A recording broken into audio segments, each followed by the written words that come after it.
দীর্ঘ ৫ বছর পর চট্টগ্রামের রাঙ্গুনিয়া থানার একাধিক হত্যা মামলার ওয়ারেন্টভুক্ত পলাতক আসামি ইকবাল চৌধুরী প্রকাশ বাটে ইকবালকে গ্রেফতার করেছে র্যাব-৭ চট্টগ্রাম। র্যাব-৭ চট্টগ্রাম গোপন সংবাদের ভিত্তিতে জানতে পারে যে চট্টগ্রাম জেলার রাঙ্গুনিয়া থানার মামলা নং ২/৯/২০১৯ GR ১৮৫/১৯ ধারা ৩০২/১০৯/৪০৪/৩৪ দ্য প্যানেল কোড ১৮৬০ এর ওয়ারেন্টভুক্ত পলাতক আসামি ইকবাল চৌধুরী প্রকাশ বাটে ইকবাল রাঙ্গুনিয়া থানাধীন ধামইরহাট বাজার এলাকায় অবস্থান করছে।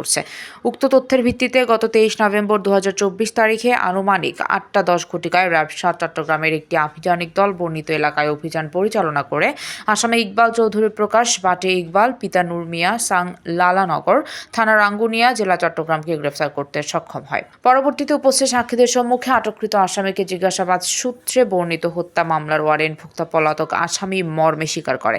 এছাড়াও সে আইনশৃঙ্খলা বাহিনীর কাছ থেকে গ্রেফতার এড়াতে দীর্ঘ ৫ বছর চট্টগ্রাম জেলা এবং মহানগরীর বিভিন্ন স্থানে আত্মগোপন করে আসছিল বলে জানা যায়। Desk news, CTG online TV.